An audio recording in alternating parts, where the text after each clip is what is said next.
Last week we compared 7 different short row techniques, and we saw that the 5 advanced techniques all worked equally well in stockinette fabric. So this week I'm going to show you how you can substitute one of those 5 methods for another one. The substitutions will be in stockinette fabric using staggered short rows. That is, the short rows are getting progressively longer and longer each time, or progressively shorter and shorter each time. This doesn't include short row sock heels, which we will be discussing in the last week in this series.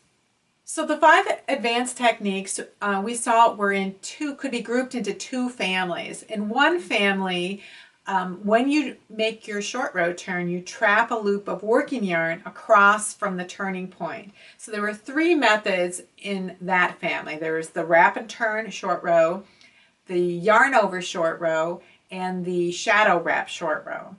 And then the other family of short row techniques were based on the turn and slip a stitch technique. So that includes German short rows and Japanese short rows.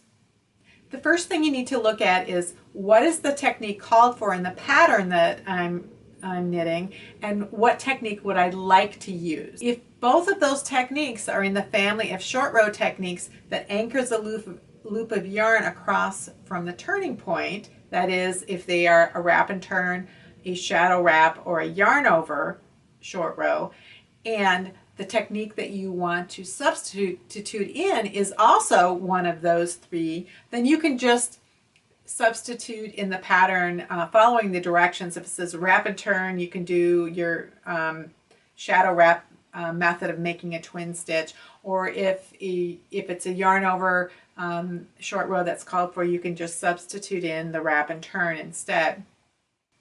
Where you need to be careful is when one of the techniques is in one family and the other is in the other family. So that's what we'll be talking about next.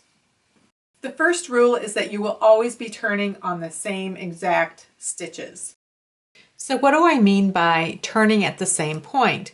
In this 30 stitch swatch, we turned 5 stitches before the end of this row, 5 stitches before the end of that row, and then we turned 5 stitches before each of the previous wraps. So if we're substituting a German short row in, we're going to be turning at the same stitches, even though the technique at the turning point is different. The second thing that you need to know is that each technique has its own way of signaling where a previous turn was made. With a wrap and turn short row, after you've established the first 2 turning points, subsequent turning points are going to be relative to the first wrap.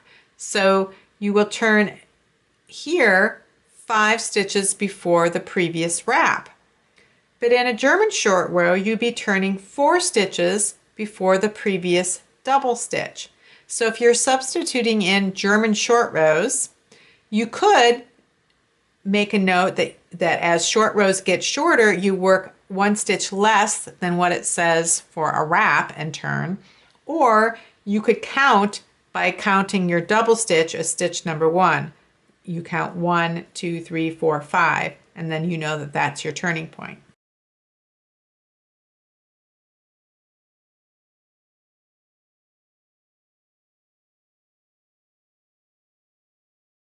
When short rows get longer, the situation is reversed.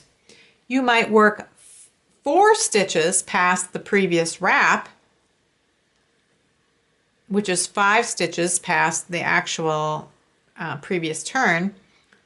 With a double stitch, you'd work 5 stitches past the previous double stitch. So if the instructions say to work 4 stitches past the previous wrap, you'd work 5 stitches past the double stitch.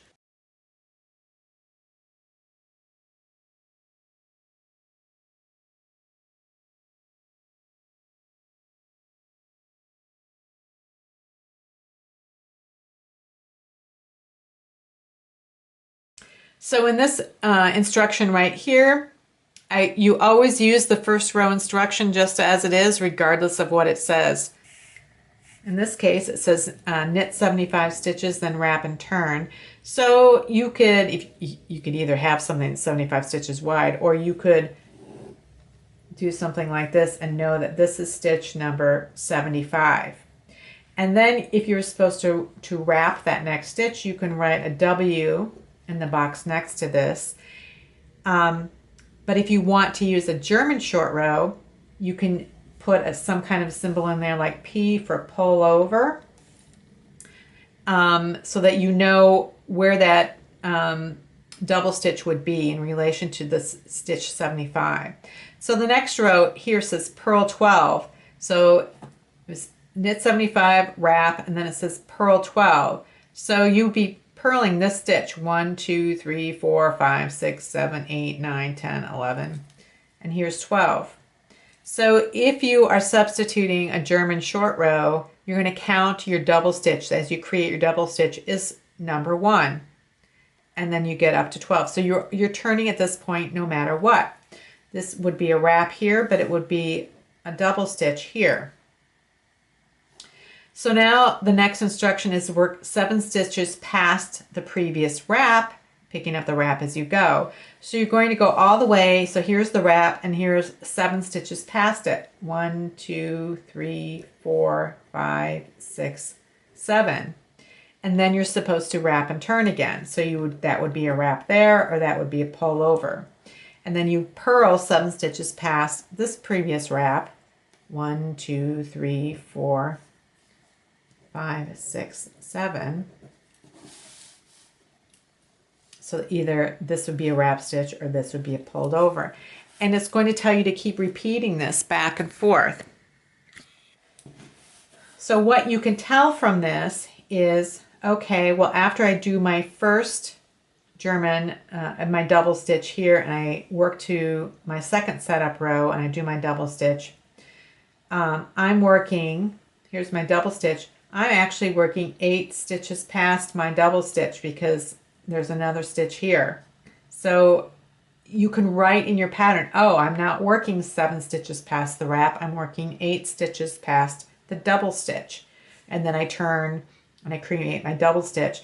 So you can understand where the actual turning points are in this pattern, and then you can apply that to either of your choices. So if you were working in Japanese short rows instead, you would still turn in this point, but you would be slipping this stitch and you would attach your marker and work back. But the point is to understand what the actual stitches are that you're working on and how the pattern is set up for the type of short rows that are called for in the pattern, and then the type of short row that you actually want to use.